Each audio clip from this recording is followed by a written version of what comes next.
अब biochemistry of neurotransmitter जो है वो हमारे न्यूरोलॉजी का टॉपिक है। सही है। इसमें हमें न्यूरोट्रांसमीटर की टाइप्स पता चलेंगी। उन टाइप्स में से स्पेसिफिक न्यूरोट्रांसमीटर जो हमारे बहुत इंपॉर्टेंट है बॉडी में, या जिनका एक स्पेसिफिक रोल है, या जिनका समझे ज़्यादा रोल है ना, उनको हम पढ़ेंगे। सही है। इजी टॉपिक है, कोई भी मुश्किल इसमें है नहीं। सबसे पहले तो हमें डेफिनेशन पता होना चाहिए कि न्यूरोट्रांसमीटर होते क्या है। न्यूरोट्रांसमीटर वो सब्सटेंसेस होते हैं, असल में होता क्या है कि जब भी एक न्यूरॉन होता है ना, उसमें से कोई एक्शन पोटेंशियल आती है, तो हमारे दो न्यूरॉन होते हैं। हम एक्शन पोटेंशियल आती है, अब हमें ये होता है हमारा पहला वाला जो होता है ना, जिसमें एक्शन पोटेंशियल पहले पहले आई है, उसको हम कहते हैं प्री साइनेप्टिक। प्री साइनेप्टिक यानी साइनेप्स से पहले। सही है। और जो हमारा दूसरा वाला होता है ना, उसको हम कहते हैं पोस्ट साइनेप्टिक। सही है। अब प्री साइनेप्टिक से हमें एक्शन पोटेंशियल को लेकर जाना है पोस्ट साइनेप्टिक में, तो उसके लिए एक स्पेसिफिक भाई हमें कोई ऐसी चीज़ चाहिए जो इस गैप के थ्रू एक्शन पोटेंशियल को पास करवाए। तो उस गैप के थ्रू क्या चीज़ पास होती है? न्यूरो ट्रांसमीटर पास होता है। वो न्यूरो ट्रांसमीटर बनता का है?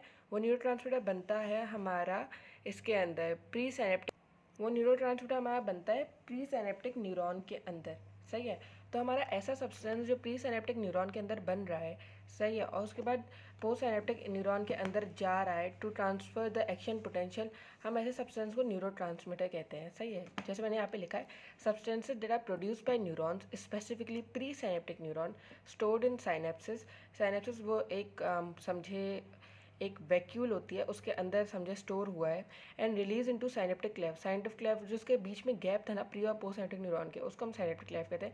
इन response to a stimulus, stimulus कोई भी प्री साइनेप्टिक न्यूरॉन पे आया, जिसकी वजह से हमारा न्यूरोट्रांसमीटर जो है वो ट्रांसफ़र हुआ और रिलीज हुआ साइनेप्टिक क्लेफ्ट में, और उसके बाद जाके पोस्ट साइनेप्टिक न्यूरॉन पे बाइंड हुआ। सही है। अब न्यूरोट्रांसमीटर के दो टाइप के रिसेप्टर होते हैं। एक होते हैं आयोनोट्रोपिक रिसेप्टर। आयोनोट्रोपिक के नाम से आपको पता है, इसमें देखो आयन आ रहा है। आयन का मतलब इसमें आयन चैनल रिसेप्टर, जिसको हम निकोटोनिक रिसेप्टर भी कहते हैं। इन रिसेप्टर का क्या सीन होता है? ये रिसेप्टर फॉर एग्जांपल एक रिसेप्टर है, सही है, यहाँ पे एक ये न्यूरोट्रांसमीटर आके बाइंड हुआ तो ये जो सेल मेम्ब्रेन है ना, ये सेल मेम्ब्रेन में फर्दर जो भी काम कराएगा उसमें आयन्स रिलीज होंगे। सही है। इसमें केमिकल ये आयन्स रिलीज होंगे, और इनका एक्शन बहुत फास्ट होता है और थोड़े कम टाइम के लिए होता है। सही है। इसको हम कहते हैं आयनोट्रोपिक रिसेप्टर। दूसरा हमारे पास रिसेप्टर होते हैं मेटाबोट्रोपिक रिसेप्टर। मेटाबोट्रोपिक, जिनको हम मस्करेनिक रिसेप्टर भी कहते हैं, ये होता है जी प्रोटीन कपिल रिसेप्टर। जी प्रोटीन जो हमारा होता है कुछ ऐसा होता है, जी प्रोटीन यूँ होता है, और इसके 7 प्रोटीन होते हैं। सही है। 1 2 3 4 5 6 7, सात इसके वो होते हैं, प्रोटीन्स होते हैं। सही है। अगर यहाँ पे आके ये आके न्यूरोट्रांसमीटर बाइंड करेगा ना, तो ये इम्पल्स यहाँ से जाएगी। फिर यहाँ पे CGMP होता है, सॉरी सी, यहाँ पे हमारा GDP होता है, GTP अटैच होता है जो GDP में कन्वर्ट होता है, या GDP अटैच होता है जो GTP में कन्वर्ट होता है। सही है। ये सारा प्रोसेस होगा। उस प्रोसेस होने के बाद हमारे जाके इम्पल्स जो है वो आगे जाएगी। सही है। तो हम स्लो ट्रांसफ़र रिसेप्टर भी कहते हैं कि स्लो भाई इसमें हमारी जो इम्पल्स है वो ट्रांसफ़र होती है सॉरी। उसके बाद हम पढ़ेंगे टाइप्स ऑफ न्यूरोट्रांसमीटर। टाइप्स हमारे पास दो तरीके से हम उनको डिवाइड करते हैं। एक तो उनके एक्शन से रिलेटेड, भाई या तो उनका एक्साइटेटरी रिएक्शन होगा या इनहिबिटरी रिएक्शन होगा। या तो उनका बहुत फास्ट एक्शन होगा, सही है, और इम्पल्स को बढ़ाएगा, स्टिमुलस उसको एक्साइट करेगा आगे वाले न्यूरॉन को, तो उसको एक्साइटेटरी रिएक्शन कहते हैं, या इनहिबिटरी रिएक्शन। फॉर एग्जांपल आपका बहुत इजी एग्जांपल है, थैलेमस होता है ना, थैलेमस जो है वो पिट्यूटरी ग्लैंड से कम्युनिकेट करता है। सही है। थैलेमस से मोस्टली जो भी न्यूरोट्रांसमीटर निकलते हैं वो सब एक्साइटेटरी होते हैं, सिवाय एक डोपामीन के। डोपामीन इनहिबिटरी होता है, वो जाकर पिट्यूटरी ग्लैंड पे बाइंड करेगा ना, तो पिट्यूटरी ग्लैंड जो है प्रोलैक्टिन रिलीज करना बंद कर देगा। तो प्रोलैक्टिन के लिए इनहिबिटरी न्यूरोट्रांसमीटर होता है हमारा डोपामीन। सही है। उसके बाद हम केमिकल क्लासिफिकेशन देते हैं। अब केमिकल क्लासिफिकेशन क्या होता है कि भाई उनके स्ट्रक्चर से रिलेटेड देखते हैं। सबसे पहले तो मैं कोलिनर्जिक न्यूरोट्रांसमीटर। कोलिनर्जिक न्यूरोट्रांसमीटर वो होते हैं जिनमें एसिटाइल कोलिन हो, एसिटाइल और कोलिन मॉलिक्यूल हो। सही है। तो एसिटाइल कोलिन हमारे सबसे बड़ी एग्जांपल है, जो हम न्यूरोमस्कुलर जंक्शन में देखते हैं, जो हमारा मसल्स और न्यूरॉन के बीच में जो जंक्शन बनती है ना, उसके वहाँ पे ये रिलीज़ होता है, और मसल मूवमेंट में काम आता है। प्यूरिन्स जैसे हमने पढ़ा था ना, NADH वगैरह, NADPH, FADH, ये सब। तो इसमें हमारे पास होता है ATP। सही, एटीपी भी एज ए न्यूरोट्रांसमीटर काम करता है। बायोजेनिक अमाइंस, बायोजेनिक अमाइंस हमारे पास दो टाइप के होते हैं। एक कैटेकोलामाइंस, कैटेकोलामाइंस हमने पढ़ा था, ये जाके जो हमारे एड्रिनल कॉर्टेक्स पे काम करते हैं, एड्रिनल मेडुला पे करते हैं एंड ब्लड प्रेशर बढ़ाते कम है, वो जो हमने पढ़ा था ना, उसको हम कैटेकोलामाइंस बोलते हैं। अब कैटेकोलामाइन हमारे पास एक होता है डोपामीन, डोपामीन इनहिबिटरी होता है। Always remember dopamine is inhibitory for prolactin. Epinephrine, norepinephrine, ये दोनों एक्साइटेटरी होते हैं। उसके बाद इंडोलामाइंस, इंडोलामाइंस में हमारे पास होता है हिस्टामीन और सेरोटोनिन। सेरोटोनिन जो है ना, इसकी एक चीज़ याद रखिएगा, अगर सेरोटोनिन बॉडी में कम होगा ना तो बंदा डिप्रेशन में चला जाएगा। तो सेरोटोनिन का क्या होता है कि सेरोटोनिन हम एंटी डिप्रेसेंट्स जो लोग लेते हैं ना, उनके अंदर सेरोटोनिन ऐड होता है, सही है। उसके बाद हमारे पास अमाइनो एसिड होता है, अमाइनो एसिड में हमारे पास गाबा होता है, ग्लाइसिन होता है, ग्लूटामेट होता है, सही है। उसके बाद हमारे पास आ गया न्यूरोपेप्टाइड। अब अमाइनो एसिड और न्यूरोपेप्टाइड में क्या फ़र्क होता है, अमाइनो एसिड ज़्यादा उनके क्या नाम है, पेप्टाइड्स के अंदर ज़्यादा अमाइनो एसिड्स होते हैं, इनमें कम होते हैं, सही है। अब न्यूरोपेप्टाइड, सब्सटेंस भी और एंडोर्फिन। न्यूरोपेप्टाइड मोस्टली पेन में काम आते हैं, पेन रिसेप्टर्स पे जाके लगते हैं। सब्सटेंस भी और एंडोर्फिन, एंडोर्फिन्स क्या होते हैं, अब क्या नाम है, ऑर्फिन्स जो होते हैं ना, जिनको हम मॉर्फिन्स भी कहते हैं, मॉर्फिन्स, जब कभी मॉर्फिन कोई बंदा लेगा, ये एक ड्रग होता है, मॉर्फिन कोई बंदा लेगा तो उसको ना प्लेजर फील होता है, सही है, उसको यूफोरिया फील होता है, उसको पेन फील नहीं होता। तो बॉडी के अंदर भी ऐसे कुछ सब्सटेंस पैदा होते हैं जिनको हम मॉर्फिन्स नहीं एंडोर्फिन्स कहते हैं। एंडोर्फिन यानी बॉडी के अंदर प्रोड्यूस होने वाले मॉर्फिन्स। अब इनका क्या काम होता है कि भाई बॉडी को पेन मिल रहा है, सही है, पेन का स्टिमुलस बॉडी को मिल रहा है, तो बॉडी बहुत एक्सेस पेन ना फील करे, इसलिए उसके अंदर एंडोर्फिन रिलीज होते हैं, सही है। तो एक बहुत बड़ा पेन का स्टिमुलस को वो कम कर देते हैं। तो हमने अभी सारी बेसिक्स पढ़ ली कि भाई न्यूरोट्रांसमीटर क्या होता है, न्यूरोट्रांसमीटर की टाइप्स क्या होती है, न्यूरोट्रांसमीटर के रिसेप्टर्स कौन से होते हैं। अब हम पढ़ेंगे न्यूरोट्रांसमीटर की थोड़ी सी डिटेल। अब इस थोड़ी सी डिटेल में हम क्या पढ़ेंगे, सबसे पहले हम पढ़ेंगे कि स्पेसिफिक न्यूरोट्रांसमीटर की कोई खास बातें। फॉर एग्जांपल हमारे पास एसिटाइल कोलिन हो गया, एसिटाइल कोलिन का एक फॉर्मूला है 5-HT1A। 5-HT1A इसलिए क्योंकि इसके रिसेप्टर को भी 5-HT1A नाम देते हैं, सही है। अब ये जो हमारा एसिटाइल कोलिन है, ये CNS में बनता है मोस्टली, और CNS में ये मोस्टली यूज है फोर ब्रेन से सेरिब्रल कॉर्टेक्स और हिप्पोकैम्पस और न्यूरोमस्कुलर जंक्शंस में कम्युनिकेशन के लिए, सही है। फोर ब्रेन से किससे कम्युनिकेट करेगा, सेरिब्रल कॉर्टेक्स से कम्युनिकेट करेगा, हिप्पोकैम्पस से कम्युनिकेट करेगा और न्यूरोमस्कुलर जंक्शन में कम्युनिकेशन में हेल्प कराएगा, सही है। ये जो होता है ना, ये एक दफ़ा रिलीज़ हो गए ना तो ये वापस प्लीज़, न्यूरोट्रांसमीटर क्या होता है, एक दफ़ा रिलीज़ हो गए तो उनके या तो वो वापस ले लिए जाएंगे उसके अंदर प्लीज, एक दफ़ा उन्होंने अपना काम कर लिया, रिलीज़ हो गए, उन्होंने एक्शन पोटेंशियल जनरेट करवा ली, अब या तो वो डिग्रेड होंगे, उनको ख़त्म कर दिया जाएगा, या जो प्री साइनेप्टिक न्यूरॉन है जिसने उसे रिलीज़ किया था वो उसे वापस ले लेगा। तो एसिटाइल कोलिन क्या होता है, वो जो है वो डिग्रेड कर दिया जाता है, कौन से एंजाइम से, कोलिनर्जिक स्ट्रेस, सही है।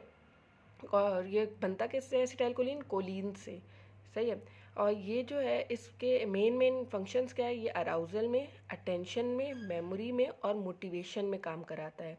एकदम से कभी कभी ऐसा होता है ना, बहुत ज़्यादा मोटिवेशन हो रही है आपको, तो उसमें हमारा एसिटाइल कोलिन का रोल होता है। उसके बाद हमारा आता है डोपामीन। डोपामीन जो है उसके मेटाबोट्रोपिक रिसेप्टर्स होते हैं। मेटाबोट्रोपिक कौन से होते थे, हमारे जी प्रोटीन रिसेप्टर, जिनका स्लो एक्शन होता है और लॉन्गर एक्शन होता है। ये कहाँ यूज़ होता है, फोर ब्रेन सर्किट्स में यूज़ होता है। फोर ब्रेन सर्किट्स में हमारे कौन कौन से, पेपेज सर्किट में ये यूज़ होगा, ये हमारा उसमें लर्निंग वाले सर्किट में यूज़ होगा, और ये हमारा प्रोलैक्टिन वाले जो मैंने आपको पहले बताया उसमें यूज़ होगा, सही है। उसमें क्या क्या किस किस चीज़ में इन्वॉल्व है, इमोशन, रिवॉर्ड, मोटिवेशन। याद रखने वाली चीज़ है, ये टायरोसिन से बनता है, सही है। टायरोसिन बनाएगा डोपामीन, डोपामीन से बनता है नॉरएपिनेफ्रिन, नॉरएपिनेफ्रिन, सही है। तो अब डोपामीन से बनेगा नॉरएपिनेफ्रिन, ये एक्साइटेटरी होता है, ये जैसे मैंने बताया इनहिबिटरी था, ये एक्साइटेटरी होता है। इसके भी मेटाबोट्रोपिक रिसेप्टर होते हैं। ये किस चीज़ में इन्वॉल्व है, ये वेकफुलनेस और अटेंशन। अगर आपके पास नॉरएपिनेफ्रिन ज़्यादा होना जो, तो आप ना एकदम से अटेंटिव हो जाएंगे। ये रिलीज़ होता है फाइट फ्लाइट फ्राइट जो हमने पढ़ा था ना, ये तब रिलीज़ होता है। तब क्यों रिलीज़ होता है, ताकि आपको एक बहुत ज़्यादा अटेंशन चाहिए होती है, फोकस करना पड़ता है, सही है। और जैसे मैंने आपको बताया ये किससे फॉर्म होगा, डोपामीन से। उसके बाद हमारे पास आता है सेरोटोनिन। सेरोटोनिन क्या है? सेरोटोनिन हमारा मूड, इसको हम ना मूड न्यूरोट्रांसमीटर भी कहते हैं, क्योंकि अगर बॉडी में सेरोटोनिन ज़्यादा होगा ना तो आपका मूड अच्छा होगा। तो ये क्या क्या रेगुलेट करेगा? मूड, इमोशन और हेमोस्टेटिक पाथवेज भी कुछ ये रेगुलेट करता है। अब ये मोस्टली मेटाबोट्रोपिक है, लेकिन इसका एक आयोनोट्रोपिक रिसेप्टर भी होता है। ये किससे डिराइव्ड है? ये होता है ट्रिप्टोफान से डिराइव्ड। ये वेजोकॉन्स्ट्रिक्टर भी होता है, यह आपके ब्लड वेसल को कॉन्स्ट्रिक्ट करता है, सही है। और इसके रिडक्शन जो है मैंने आपको बताया वो डिप्रेशन करवाती है, तो ये एंटी डिप्रेसेंट्स के अंदर प्रेजेंट होता है। अब आ गया हिस्टामिन। हिस्टामिन की ज़्यादा चीज़ें याद नहीं रखनी, बस ये रखना है ये एक एक्साइटेटरी है, सही है। ये भी ट्रिप्टोफान से ही बनता है और ये इन्वॉल्व इन वेकफुलनेस है, सही है। उसके बाद हमारे पास है ग्लूटामेट। ग्लूटामेट, गाबा, ग्लाइसिन, मैंने आपको बताया था। ग्लूटामेट, गाबा, ग्लाइसिन ये अमाइनो एसिड्स होते हैं।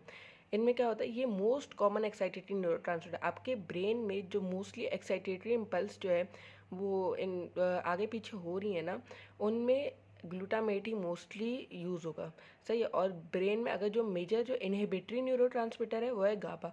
जो भी ब्रेन में इनहिबिशन हो रही है उसमें मोस्टली गाबा इन्वॉल्व होता है, सही है। अब ग्लूटामेट का क्या क्या चीज़ है? ये होता है, ये ग्लूटामीन से बनता है, सही है। ग्लूटामीन से बनता है। जो ग्लूटामीन जो है ब्रेन में कौन देता है? हमें एस्ट्रोसाइट्स प्रोवाइड करते हैं। ये इन्वॉल्व है कॉग्निशन में, मेमोरी में, लर्निंग में, सही है। उसके बाद हमारे पास आता है गाबा। जैसे मैंने आपको बताया एसिटाइल कोलिन का वो एक फार्मूला था 5-HT1A, वैसे ही गाबा का फार्मूला है 5-HT2 है, तो इसके रिसेप्टर का नाम भी 5-HT2 होगा। और ये मेजर इनहिबिटरी न्यूरॉन है। ये बनेगा ग्लूटामेट से, सही है। डीकार्बोक्सिलेशन होगी, कार्बन जो है इसमें से रिमूव होगा ग्लूटामेट से, अब गाबा बन जाएगा।